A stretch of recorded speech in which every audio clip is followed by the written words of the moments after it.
Okay, so welcome back. Um,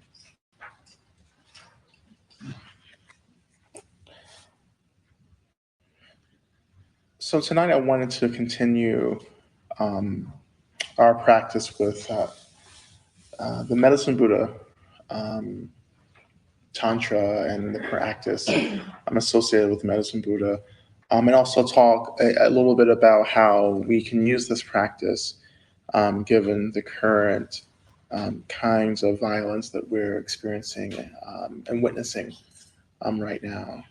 Um, But just a recap from last month, for those of you who weren't here, we introduced the practice of Medicine Buddha.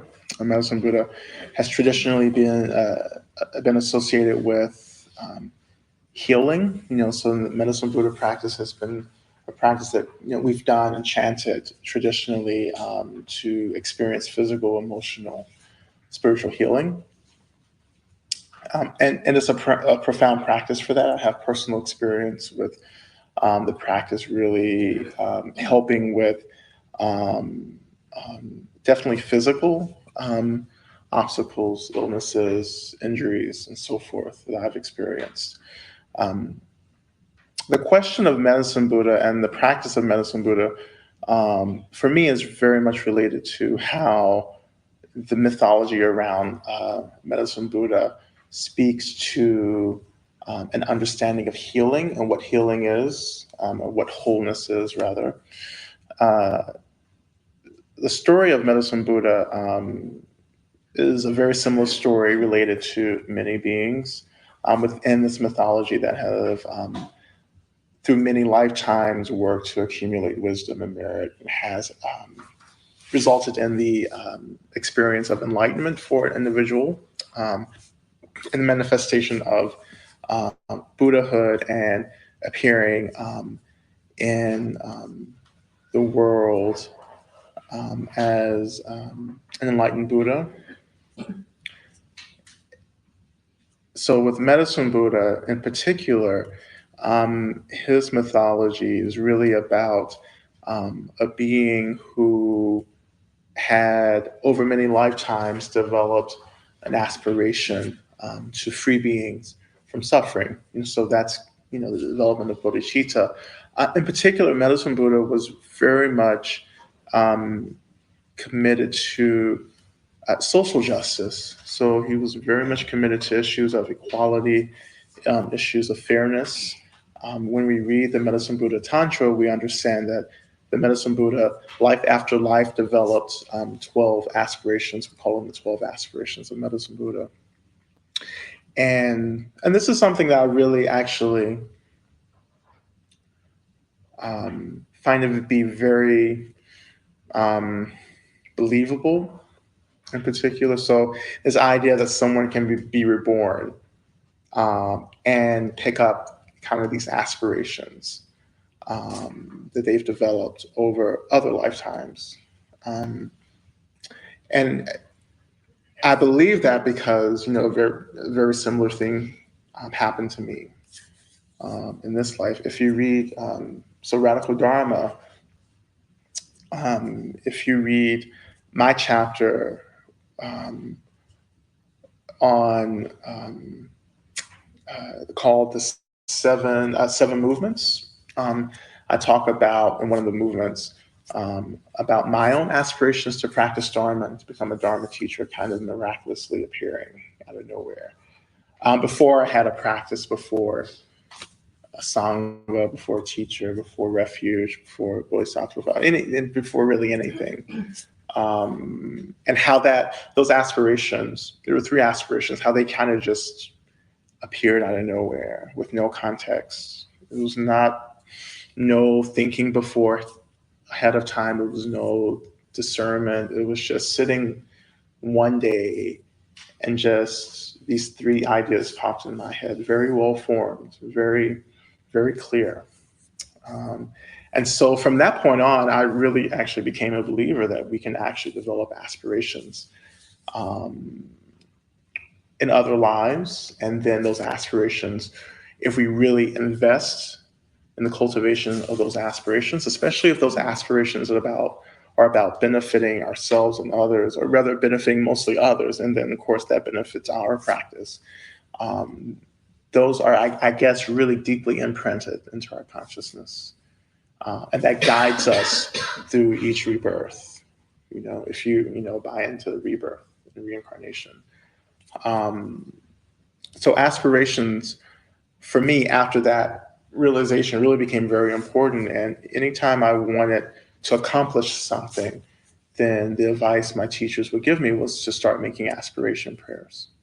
So, and I still do that now.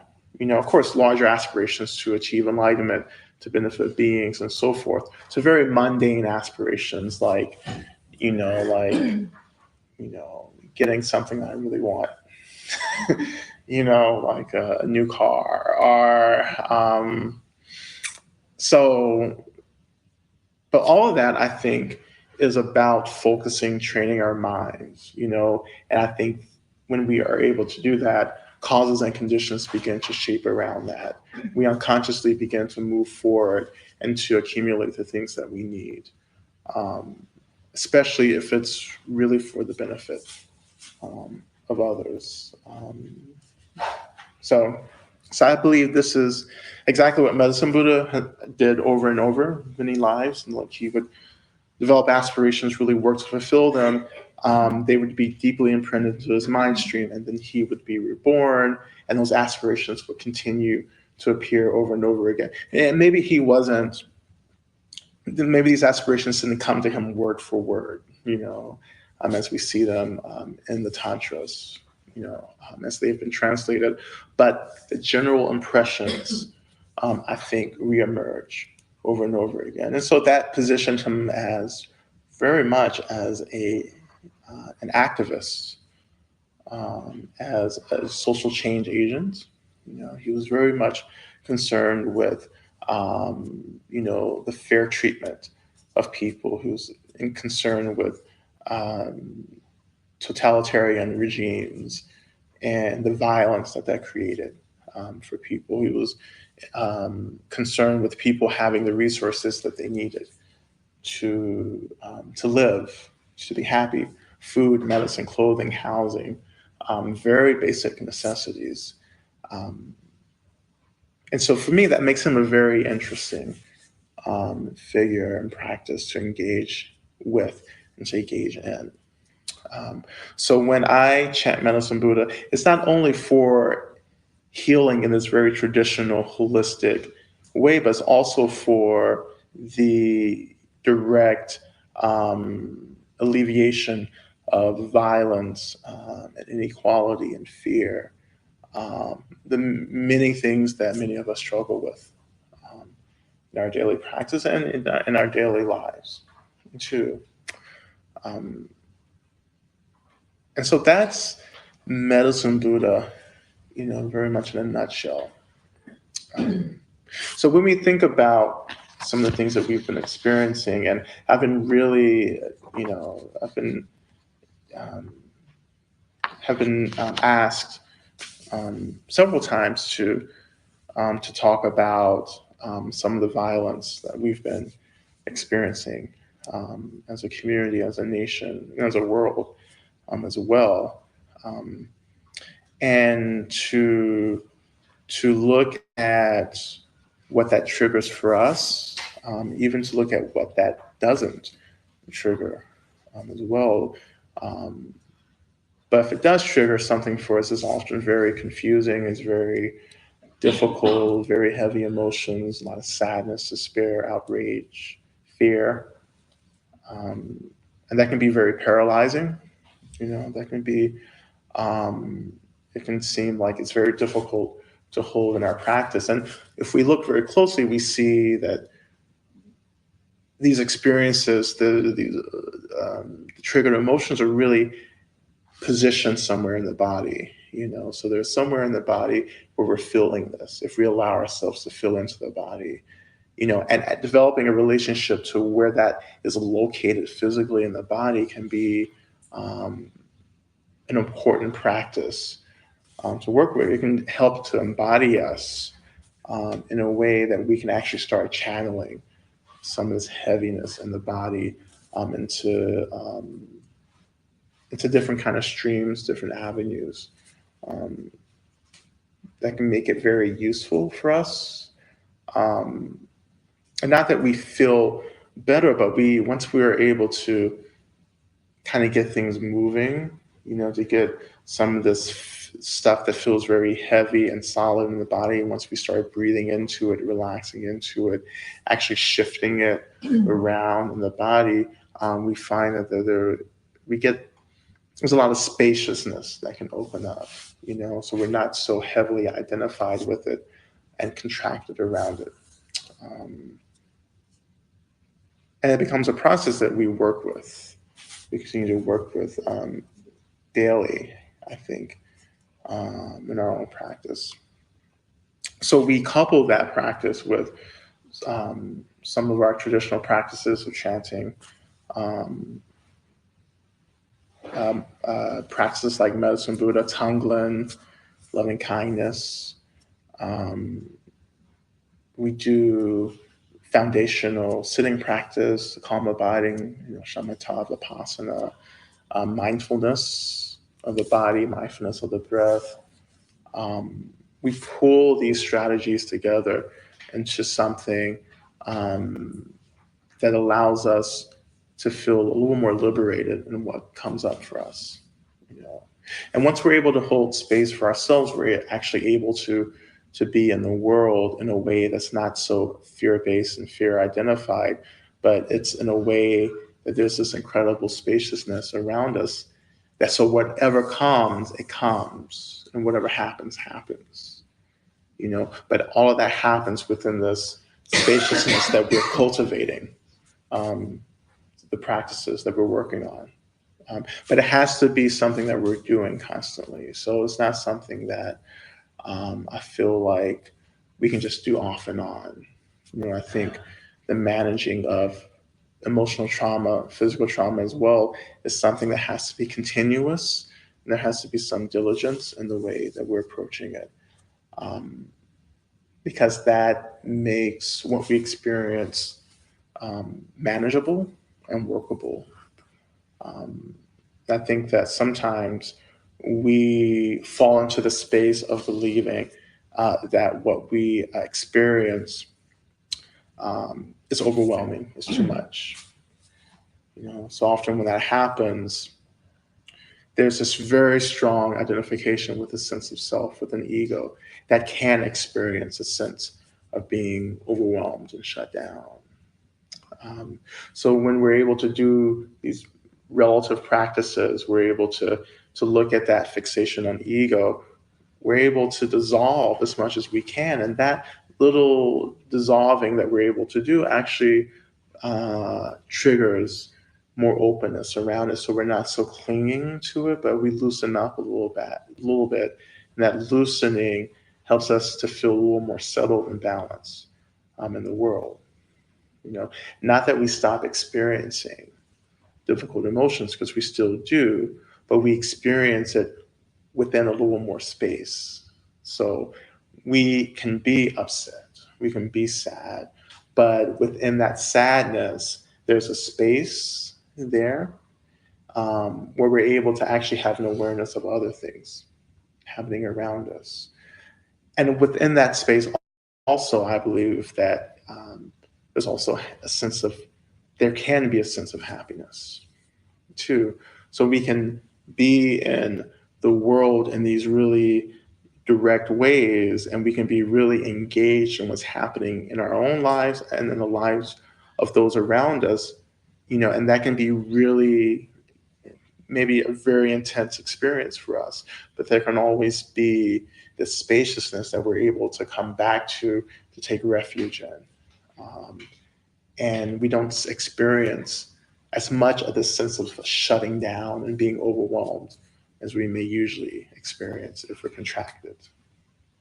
So I've seen that over and over again as I've talked about the past several months just working as a chaplain in a hospital, just being in a place where, for me, being so close to people who are experiencing end of life, and to be with people where there was so much space just in their process as they looked forward into to the end of their own lives, and being blessed with being able to witness that experience, that one can have a sense of spaciousness when we're facing the last weeks, days of one's life. You know, we practice. One of the reasons we practice is to practice for our own dying, for our own deaths. And I believe that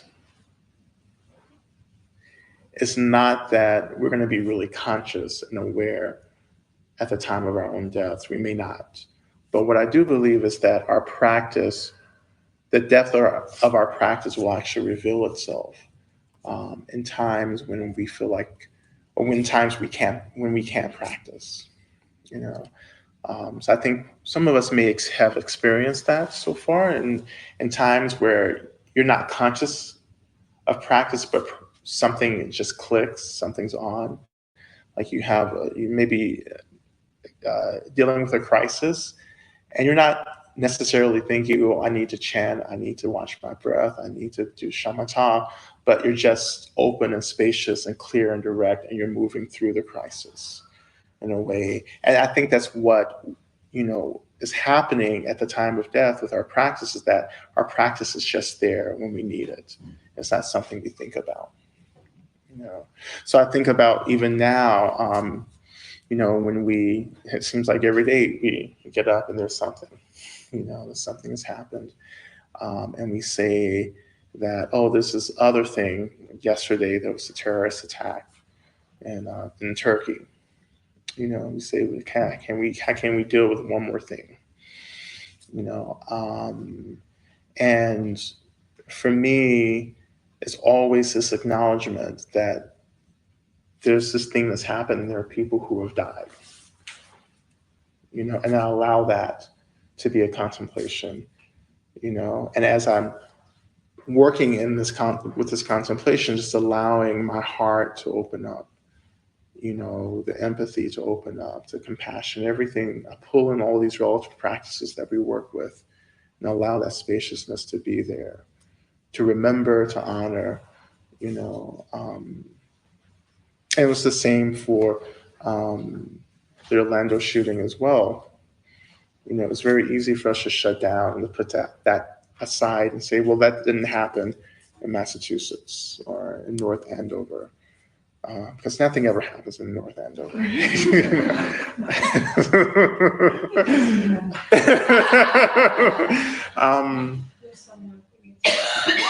So it's like this thing that happens like somewhere else, but that didn't happen to me.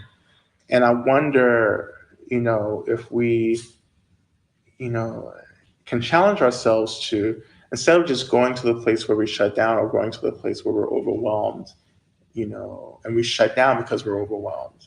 I wonder, can we have this kind of middle ground where we're opening, and you're taking in, and allowing the space to be there, and you're doing Tonglen, you're doing loving kindness practice, you're doing compassion practice, and you're just continually working on that, and you're putting effort into that, into remembering and to allowing our own, whatever it is, to arise, our own fear, our own sadness, our own despair to arise, and to continually reflect on the fact that there are, always beings in the world suffering.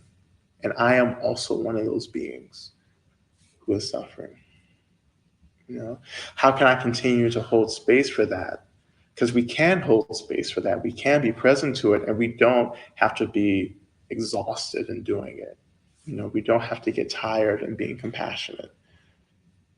But it opens our heart in a way in which, Pema Chodron talks about the heart being this open wound, or bodhicitta being this open wound rather, and that it never really heals It's not a wound that heals, but stays tender and stays kind of half healed, because it will always respond and be sensitive to the suffering around us.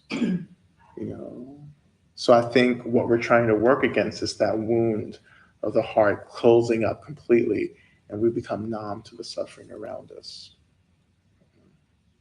So a lot of this is about holding space for ourselves, um, and if we hold space for our own experience, it makes it easier for us to hold space for those around us. And that's so much at the heart of how we stay active and engaged in the world around us.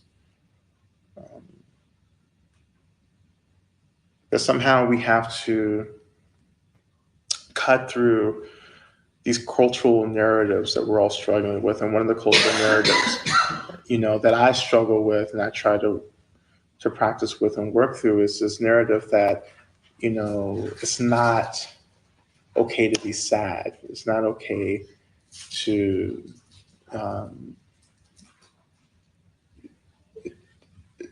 to feel, and to be affected by that, and to publicly mourn, to feel, the struggle and the suffering of those around us, because this is samsara, and to look at the violence that I commit and forcing samsara to be something that is not.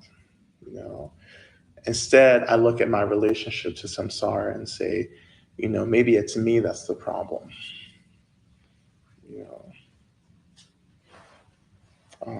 How can I open more? How can I be more present? How can I develop a deeper relationship to my own sense of discomfort? How can I allow that to be there and to be transparent about it, and to use that transparency and my own suffering and dialogue with my own suffering to be even more sensitive to the discomfort around me that I experience from people.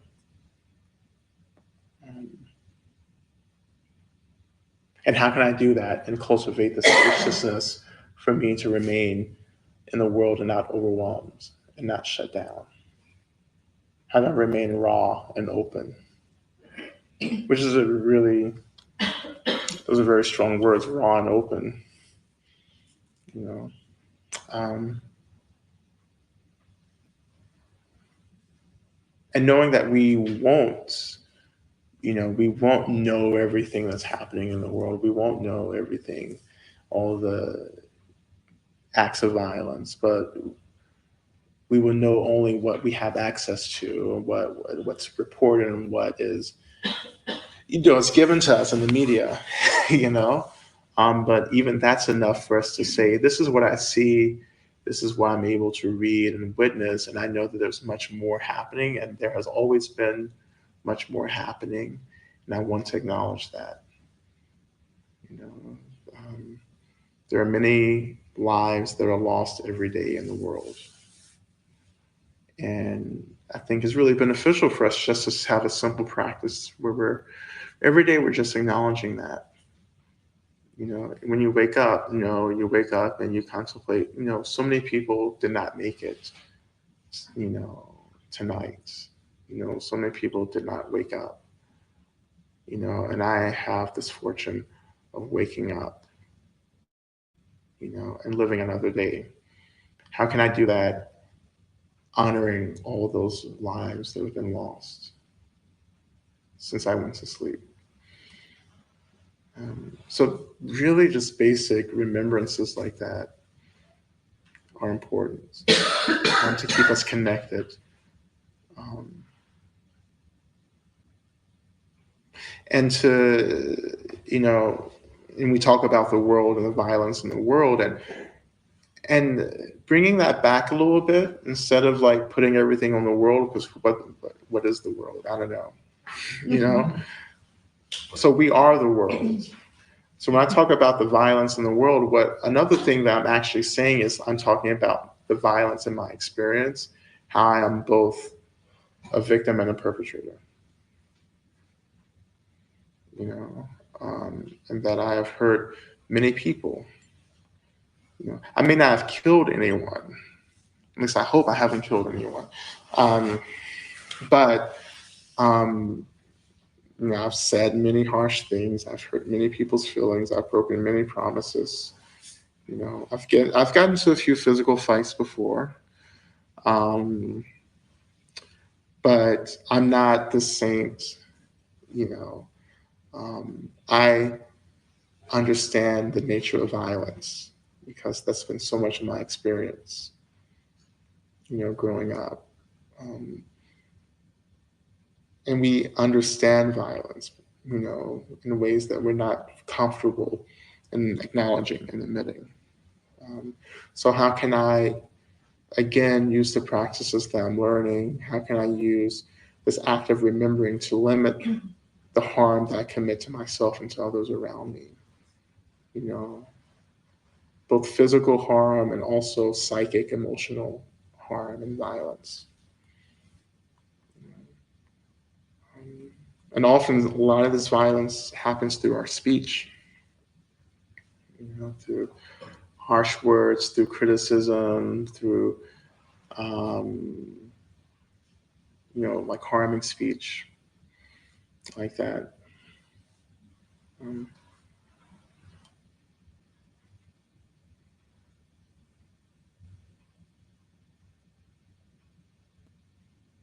So I wanted let's close tonight. Unless someone has something they wanted to ask or share, really.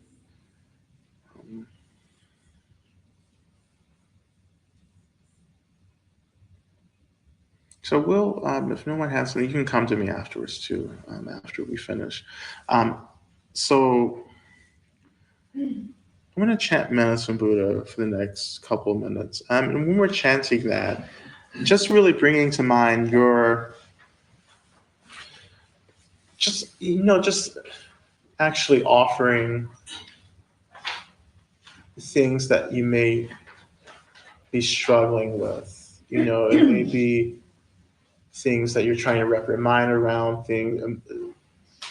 certain emotions, certain feelings, certain conflicts, obstacles that you're experiencing, and just visualize in a way offering these things up. And we can visualize the sense of Medicine Buddha in front.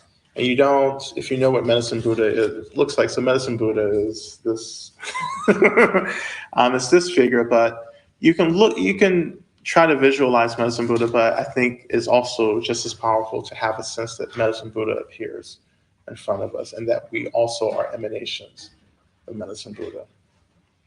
And so imagining that we're just letting go and offering these things to Medicine Buddha.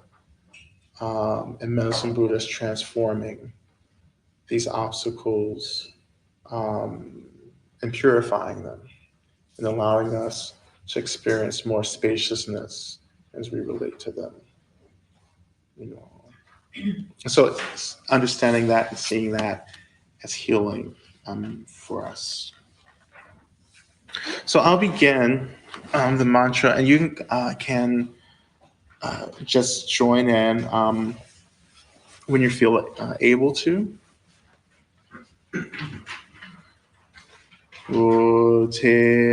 Taun begenze ma begenze ratsa sumangate soha taun begenze ma begenze ratsa sumangate soha taun begenze ma begenze rasa sumangate soha taun begenze ma begenze rasa sumangate soha taun begenze ma begenze rasa sumangate soha taun begenze, maha begenze, rasa sumangate soha, te ata begenze, begenze, maha begenze, rasa sumangate Oha te ata begenze, begenze, ma begenze, rasa sumangate soa te ata begenze, begenze, ma begenze, rasa sumangate soa te ata begenze, begenze, ma begenze, rasa sumangate soa te ata begenze, begenze, ma begenze, rasa sumangate soa te ata begenze, begenze, ma begenze, rata sumangate soha te ata begenze, begenze, ma begenze, rasa sumangate soha te ata begenze, begenze, ma begenze, rasa sumangate soha.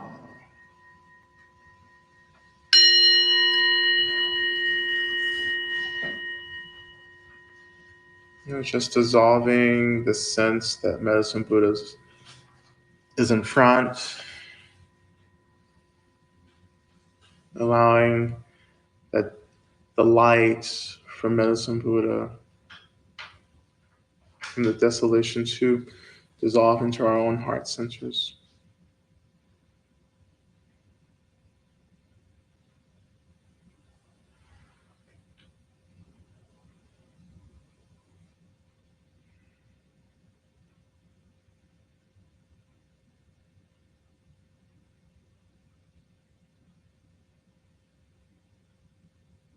And we're just remembering, and we're praying also for the deep well-being, happiness, and joy, and liberation of all beings in this realm, for all beings who have passed, who are passing, and will pass, including ourselves one day. And we have a journey through the bardo that is without obstacle, without fear, without distraction, and that may we and all beings continue to achieve precious human rebirths, where we're able to meet the Dharma over and over again, practice with authentic and realized teachers who are teaching authentic Dharma. May we always meet with the communities, sanghas, who support our practice. And that all this continues to happen over and over again until one day we achieve complete and unsurpassable enlightenment. And then when we do, may we return as Buddhas into this realm like Medicine Buddha, like Tara, like Amitabha, and many others. And may we continue to guide beings to enlightenment.